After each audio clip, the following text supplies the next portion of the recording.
folks, I'm Tom Vasel, and welcome to the fifth part of the history of the Dice Tower. Originally, this series was only going to be 4 parts. Now I don't know how long it's going to be at all. But in this segment, I want to talk about 10 years ago in 2008, and basically how I transitioned from writing reviews to doing video reviews. So at the beginning of the year, I got a Mac laptop.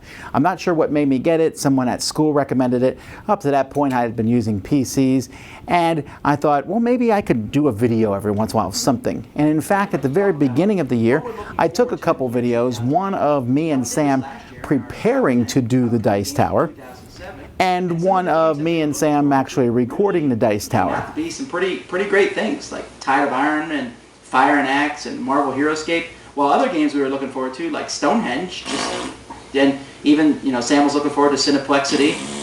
And then there was a few things we were looking forward to that never happened, like Supernova, Merchants and Marauders, Descent campaign expansion.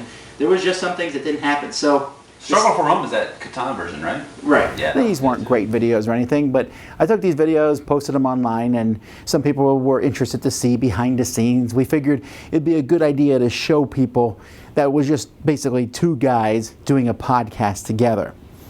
At the same time, I was trying to figure out how to make the show better. Now, this has always been something I never want to go into another year without doing something different that year. And so one of the things I was trying out now was an enhanced show. I didn't know much. I knew that the Spiel podcast, they had been doing this enhanced show, which was basically a show that Apple was supporting, which they've since stopped, where you could listen to it and it would have chapter breaks in it. It would have pictures. You looked at your iPod, which people were using back then, and you could see the pictures of the thing. It was a ton of work to do, but I finally figured out how to do it with the help of these guys, and I started putting that up each week.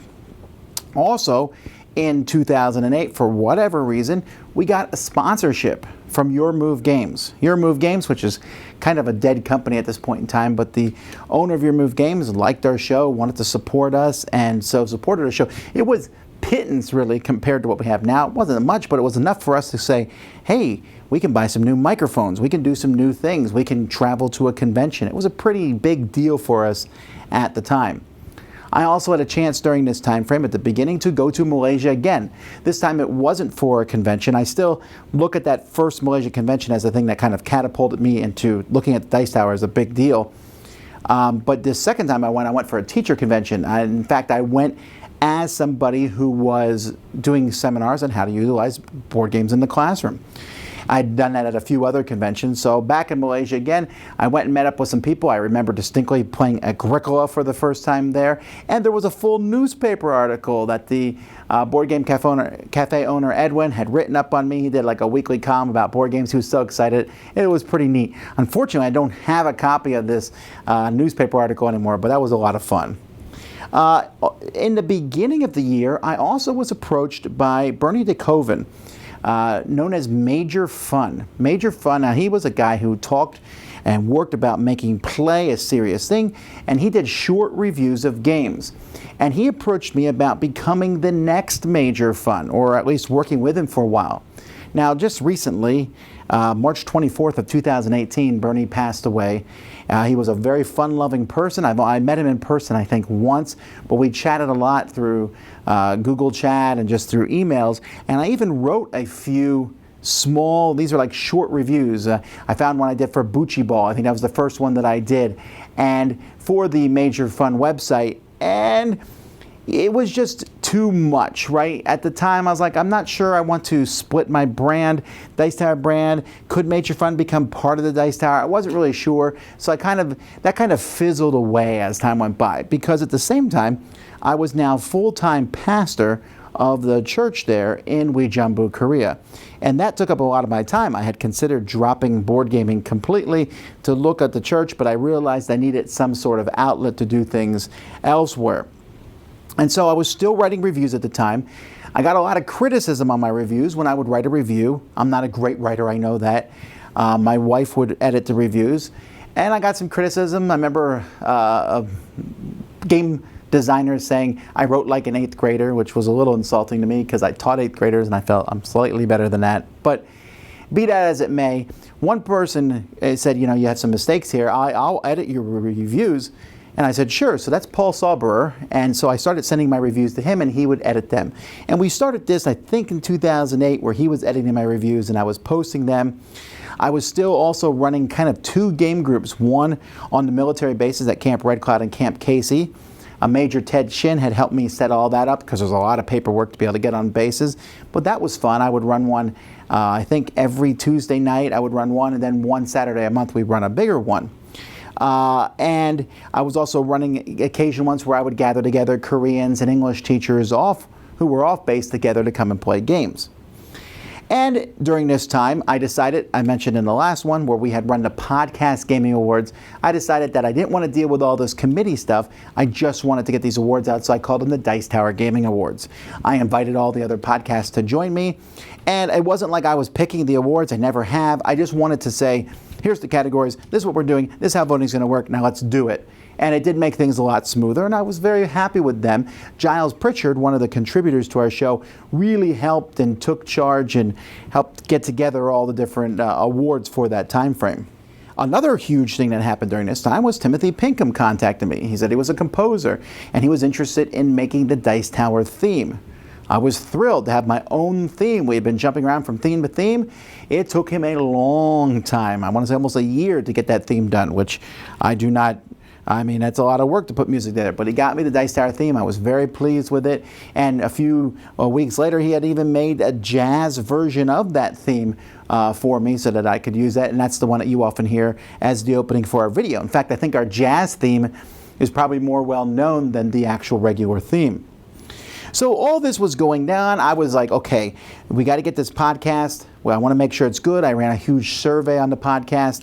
And in May, I decided to cut the podcast. It was getting close to 90 minutes. I cut it back to 70 minutes because some people were still burning it onto DVDs.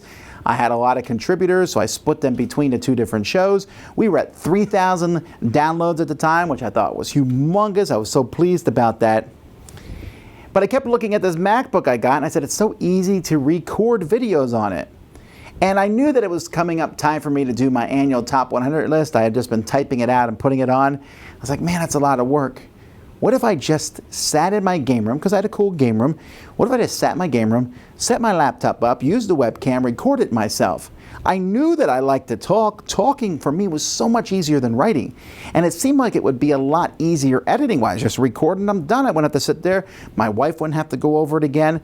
And so I did. I just set it up, put it up, sent it out. Now, being the list-oriented person that I am, I can tell you my favorite game, but I decided to go farther than that and even talk about my top 100 games. In fact, you can go to my website and see my top And the initial 200 reaction was mixed. People said, wow, we like your enthusiasm, you use your hands too much, you move too jerkily. Of course, it was like 240 resolution at the time. It was pretty, so if you moved, it messed up things up a little bit. The music was too loud. I was like, all right, I'll try to fix some of that. And so I continued doing it. It was just, I think, 100 through 95.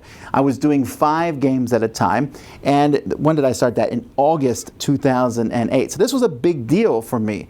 There's a couple things here also. I think I wasn't the first one to do it, but I believe, and I don't mean to be egotistical here at all, but I believe this being in front of a game wall, and people were pausing the video trying to figure out what the games were in the background, and this was kind of like, wow.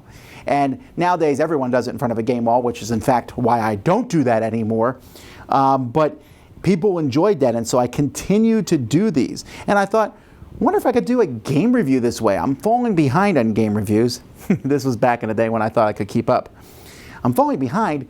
Why don't I do this some game reviews? So the very first game review I did was the Merlin's Company, which was an expansion for Shadows over Camelot. And I was showing the pieces to the camera, and it wasn't really that good of a visual review, but I liked it. Again, it was easier for me to do.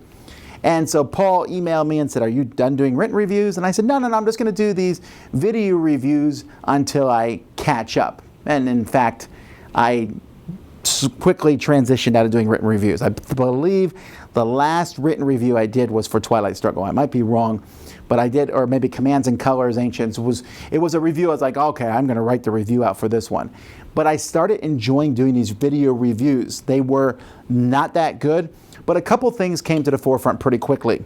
In the middle of doing my top 100 list, I sat there and I said, how I'm doing these, I'm at home, the kids were at school at the time, except for the baby and Holly. Holly was my third child, and she was 4 and just wanted to hang out with me. And I was like, I'll stick her on camera. That'd be fun. And I did, and she just sat there, and people loved it. You can just pile drive the players, and it's a fair game. And in the process of me doing these top 100s, I would take the game and I'd toss it to the side and talk about the next game. And I got some feedback from people saying, don't toss your games. And I said, you don't like when I toss my games. What can I do to work on that, to be funny? Because I like the idea of being funny. I like the idea of taking things and running a shtick with them. So I started, I remember I got scissors and I cut extra cards in half while I was talking to people. I pretended to drop pieces in a cup of water. And then one day, for some reason, and it was very close to when I started, I had the idea of putting a piece of candy in the box, and Holly ate it. And then people were like, wait, she just ate a game piece. And so for a long time, I don't know, 6 months or so, that was just a shtick on a thing. I had this big container of jelly beans. I put the jelly beans in games. The resolution of the videos were not that good. And so I would open them, and Holly would sit there, and she'd pretend to read the rules. And she just would sit there. She was really good on camera. And she would eat these jelly beans, and people would consistently say, what is wrong with you? Why are you letting your child eat game pieces? And I was delighted with this because I want to promote board gaming. I wanted to make it a family thing. I wanted to include my kids, and I was able to include Holly there. But I also wanted it to be fun, to be not over the top silly, not to be vulgar or anything, but just have a little hint of silliness going throughout it. And that jelly bean eating and the throwing the boxes to the side was part of that. I mean, Melody came on board in, September 25th, where that was my first one I did with her. And Melody, well, my first and oldest daughter, who was going to college this year, this was 10 years ago. She was 8 years old. And I had started playing games with her at 2 because I wanted someone to play games with. And she really picked up on games. And so I brought her on, and it's funny to watch. And you guys have seen her grow up, essentially. Welcome to the Dice Tower. Yeah, welcome to the Dice Tower. I'm Tom Vasel, and this is my co-host for today, Melody, because today we're talking about a game that can be played with children, and so I thought we'd get her input on it. This is first showing up on video at 10, all the way up to now where I don't even need to be here anymore with her being on camera. And so that was exciting. Melody here, I also, like I said, we were throwing games and I was getting my kids involved, and I remember that first humongous component drop that we did. I finished the top 100 on September 28th, and Heroescape was in my top ones, and I thought, well, these pieces are nigh indestructible. What if I just dump them all out? That would shock everybody. It'd be a fun thing to do. And we did. And people were like, that's crazy. It was fun. It was exciting. The kids liked it. And that was the beginning of the idea of just showing a huge pile of pieces. And that's something that people like to see. People, well, sure, some people groan about it, some people, but people want to see essentially that you are having fun with games. I didn't want to take them too seriously. I'm also, when I look back through my emails in 2008, I see all these different companies that I was corresponding with. Some companies were bigger than I found an email from Asmodee, this small little company, emailing me and sending me things, how much has changed in 10 years. Also, near the end of the year, I continued doing the Board Game Geek Secret Santa. I started this a few years ago. I thought, oh, why not do a Secret Santa for board gamers? The Board Games Geek Secret Santa now is humongous. But when I started it, and I'm not involved with it anymore because it was very draining on my resources. You'd be surprised how many people would complain about the game they got or the shipping they had to do or yada, yada, yada. But it was fun to get that ball started, and every once in a while I look at it and I'm a little proud, I guess, of just seeing how huge it has gone. Of course, now that Board Game Geek has automated stuff, but back then I was doing everything by hand. And so the Board Game Secret Santa, I also in October started a board game, Dice Tower, just video show, where I just talked about topics, how to pick the start player and things. And this was kind of a forerunner of where Board Game Breakfast is now, because I didn't want to just review games. I didn't want to, and you'll notice that on our channel. Reviewing has always been, and will always be probably the backbone of the Dice Tower, where We review games, we review games, we review games. But it can never just be reviewing games. There has to be more. And that's where the Dice Tower audio podcast had headed into talking about top 10s and talking about things that were different. We always say the Dice Tower is about board games, but especially the people who play them. And so I started this talk show. It didn't go very long. I want to say it was like 15 episodes. In fact, I think episode 14 is one of my favorite episodes we've ever done. It doesn't even have a lot of views, about what to do with kids and how to deal with kids in gaming. And my kids keep coming after me and they want to remake that video. We probably will at some point. Now, because I had gone to video reviews, at first people were like, "Oh, this is interesting." As time went by, there was some backlash, right? People liked my written reviews. They wanted me to do written reviews. Every once in a while, I'll still have someone email me and go, "I miss your written reviews." I'm like, well, you're a decade late here. But I like doing them. See, that's the thing I've always found that comes in this board game thing. You want to have passion about what you do. And I had a passion to do these video reviews. But there was backlash. Even on Board Game Geek, when I would put the videos there, some people had a backlash because they were on YouTube and they didn't want anything that was on another site. Now it's kind of hard for us to even imagine that kind of thinking. If there's a video, it's on YouTube, right? But they wanted the videos to be hosted by Board Game Geek. Board Game Geek even considered doing that. I'm glad they didn't because it's very helpful and you can just embed them very easily. But some people there was the moderation on Board Game Geek would reject them out of hand because they were videos instead of being written reviews. But that has gone away in time. And also there was, hey, these aren't very good quality. Yeah, they weren't really good quality, but I was striving to be better. I still was kind of just turning the camera on and posting. I was like, this is so much easier to edit these than it is to edit a written review. Oh, how naive I was back then. One of my most popular video reviews of all time happened in 2008, 10 years ago, and that's when the new Cosmic Encounter came out for Fantasy Flight, and that one's hit over 250,000 views. And also, at this time frame, Scott Alden went full-time with Board Game Geek. And I looked at that and I said, wow, he's so lucky to be full-time in board gaming. The Dice Tower is my hobby. I could dream. I wish I could be full-time and, have a big website out there. But, yeah, that's good for him. I've always liked Scott. I thought good things. But that was in my head. I was like, man, wouldn't that be cool to be full-time? But the video thing, by the end of 2008 and moving into 2009, that was that. I was hooked. I liked the idea of talking to people.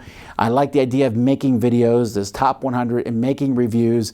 And pretty soon, that's what I was doing. Just video and the audio, and the written stuff was a thing of the past. Writing is good. I read written reviews myself. But video was where I felt at home and felt comfortable. But big changes were on the horizon in 2009. Some pretty big stuff happened to me there. We'll talk about that in the next episode. Thanks for watching this History of the Dice Tower. Until next time, I'm Tom Vasel, and you've been watching me on the Dice Tower.